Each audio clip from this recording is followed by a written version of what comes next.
À tous les DDO, attention pour le décompte final. 10, 9, 8, 7, 6, 5, 4, 3, 2, 1. Allumage de ESR et décollage.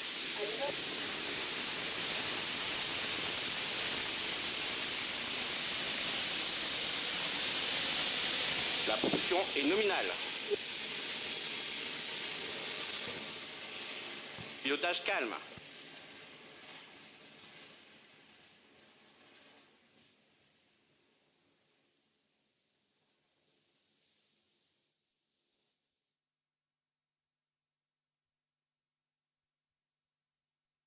Propulsion nominale.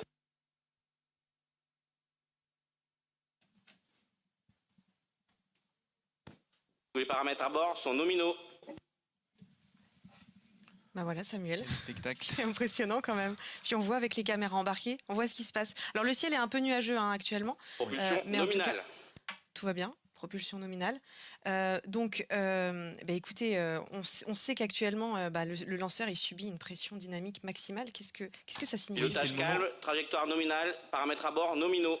On va laisser parler le directeur des opérations à chaque fois qu'il En intervient. priorité.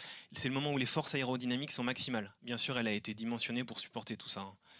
Et donc on sent que ça résonne, on entend du bruit dans la cabine. Vibre, là, ouais. Ce sont les boosters qui fournissent l'essentiel de cette poussée initiale. Oui, les boosters fournissent 85% de la poussée en ce moment.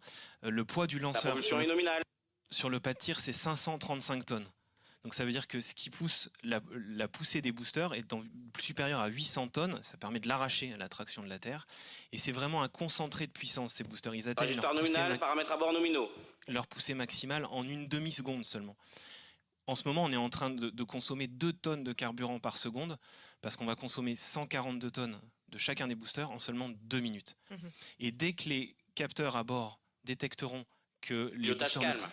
ne poussent plus suffisamment, que l'accélération du lanceur faiblit en quelque sorte, la fusée envoie un ordre pour les séparer automatiquement. Ça devrait arriver dans quelques secondes. Ça, c'est ce qu'on attend, l'annonce de la séparation de ces boosters par le directeur des opérations. Propulsion nominale.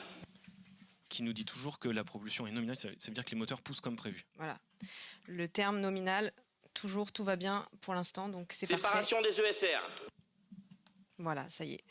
Séparation des ESR, donc les boosters ont accompli leur mission. On peut s'en séparer, il ne reste plus qu'un tiers de la masse au décollage, c'est quand même très impressionnant et surtout ça répond à une règle de base du spatial. Oui, exactement. La loi fondamentale pour une fusée, c'est qu'on la découpe en plusieurs étages et on se débarrasse au cours du vol. Vous voyez la vidéo de la séparation des boosters qui est magnifique. Donc on se sépare quand on n'en a plus besoin de toute masse qui devient inutile, qui pourrait ralentir Trajectoire nominale, paramètres à bord sont nominaux. la suite de la mission. Là, les boosters ont rempli leur mission en propulsant le lanceur hors de la couche dense de l'atmosphère et donc on s'en sépare. Alors effectivement, on voit à l'écran les images 3D qui sont basées sur une prédiction précise des étapes du vol, mais dans les faits, donc c'est bien la voix du directeur des opérations qui nous confirme que chaque étape a été atteinte dans l'espace. Oui, alors là, on a en direct les caméras qui sont à La bord. propulsion est nominale. Mais juste avant, on avait une animation qui montrait le comportement attendu du lanceur. Ça correspondait bien sûr à la trajectoire, à la vitesse, l'altitude, mais aussi aux séparations des différents étages. Là, on a la chance de les voir en direct avec les caméras à bord. Et ça montrait aussi l'orientation du lanceur attendue, c'est-à-dire l'orientation par rapport à la Terre ou au Soleil. Quelle est la vitesse qu'il faut justement pour arriver à l'orbite souhaitée? Alors aujourd'hui, la vitesse visée, elle est de 7,3 km par seconde. Alors maintenant, on va attendre justement le largage de la coiffe. Ça correspond à quoi exactement? Ah oui, alors la coiffe, donc c'est la prochaine étape de notre Trajectoire mission. nominale.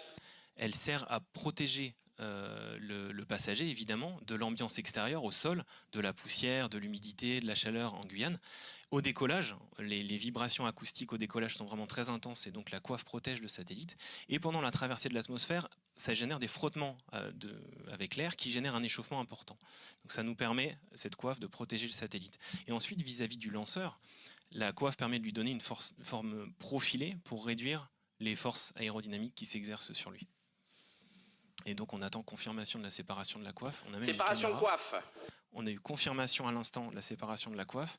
Et donc maintenant qu'on a largué la coiffe, on peut dire qu'elle a rempli son rôle et que notre passager CSO3 il n'est plus en danger, c'est ça? Exactement, il a été protégé sur toutes les phases où il fallait le protéger. Là maintenant, on peut l'exposer au vide de l'espace sans risque.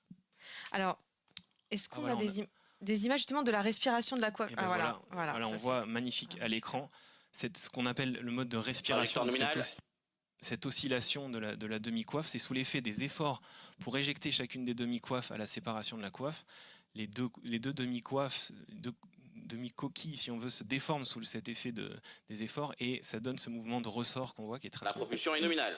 Et donc c'est maintenant le module central qui produit la poussée afin d'amener justement notre lanceur sur l'orbite désirée. Oui, c'est ça. C'est toujours le Vulcain 2.1 qui fournit la poussée, qui va pousser pendant au total 7 minutes et 40 secondes. Donc on rappelle qu'on a séparé les deux boosters. Les paramètres à bord sont nominaux. Après 2 minutes et 18 secondes, toujours tout va bien à bord. Le lanceur avance maintenant à la vitesse de 2,55 km par seconde et continue à accélérer. Et l'étage principal, qu'on voit d'ailleurs grâce aux caméras à bord, il mesure 32 mètres de haut, donc c'est plus de la moitié du lanceur. Vide, il pèse 23 tonnes et au départ, il était capable de contenir sur le pas de tir 154 tonnes d'oxygène et d'hydrogène liquide au décollage. Est-ce qu'on peut dire que ce moteur Vulcain 2.1, c'est une nouvelle version optimisée du moteur d'Ariane 5? Oui, c'est ça. En fait, sa conception, elle a été simplifiée avec des innovations technologiques, des mesures d'industrialisation, principalement pour en réduire le coût.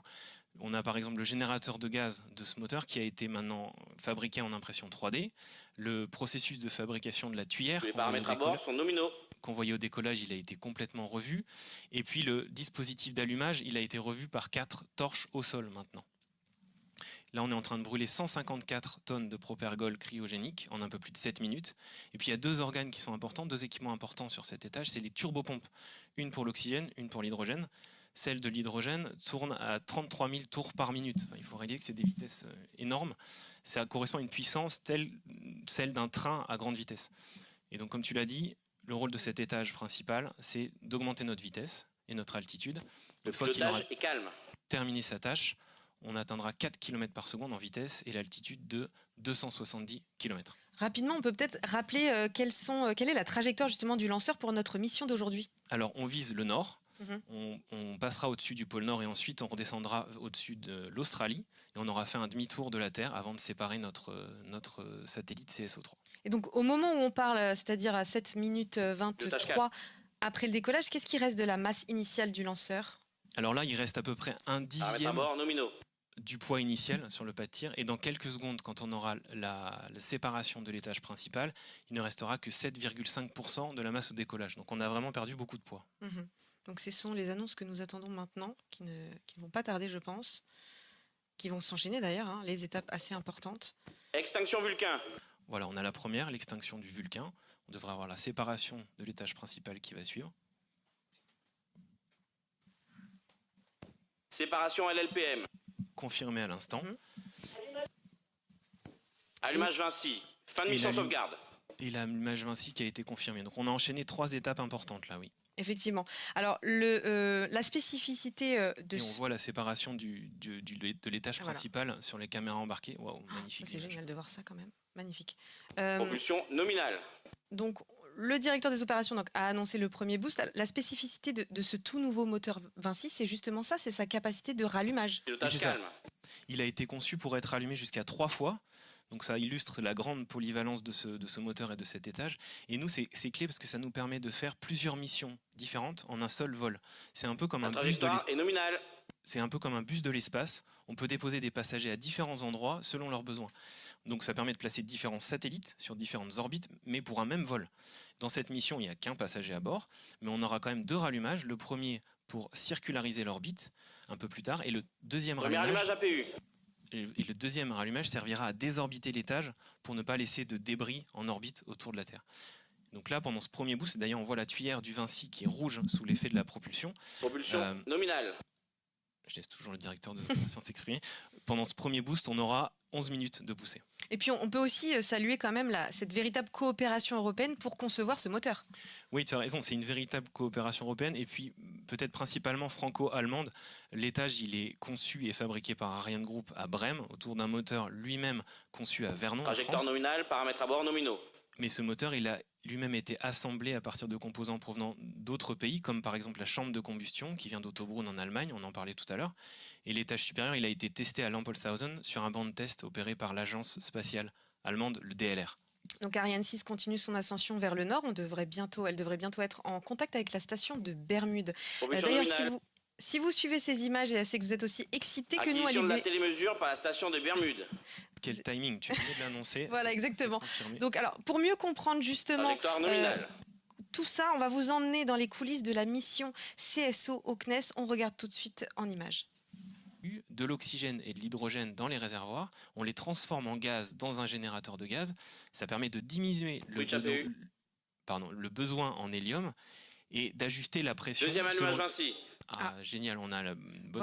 Voilà l'annonce qu'on attendait. Effectivement, le directeur des opérations Propulsion a confirmé nominale. le deuxième boost du moteur. Hein, c'est ça, un boost plus court. Oui, plus court, 28 secondes seulement par rapport au premier qui Switch est APU. de 11 minutes, vous vous souvenez. Ça va nous permettre Pilotage calme. de circulariser l'orbite, comme on dit, donc de rester au sommet de la montagne russe. On est toujours en contact avec la station de New Norcia en Australie et on a effectué avec le lanceur à peu près un Deuxième demi-tour extinction. afin de maintenir le satellite en bonne santé. Donc, pour Extinction répondre APU. alors, on a eu l'extinction de l'APU qui doit normalement précéder la séparation CSO. Donc oui, Paul, il y a une climatisation, il y a un système de ventilation au sol qui permet d'apporter de l'air à la température souhaitée par le client et puis on la déconnecte au décollage. Séparation CSO3. Magnifique. Voilà, ça y est, vous le voyez sur ces images dans la salle ici à Jupiter.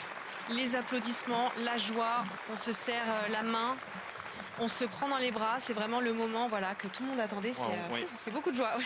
Super réussite, bravo. Le soulagement, Bravo à toutes les équipes. on peut dire félicitations à tous et puis tous nos voeux à l'équipe CSO3 pour la prise en charge de ce satellite. Oui, chapeau à tous ceux qui ont participé à ce Séparation vol. CSO3 confirmée par le client. Réussi. Voilà, c'est Et confirmé. en plus, c'est confirmé par le client. Bravo. C'est formidable. On peut penser notamment au ministère français de la Défense, au CNES et à Airbus aussi en charge de CSO3. Oui, on peut aussi penser à toutes les équipes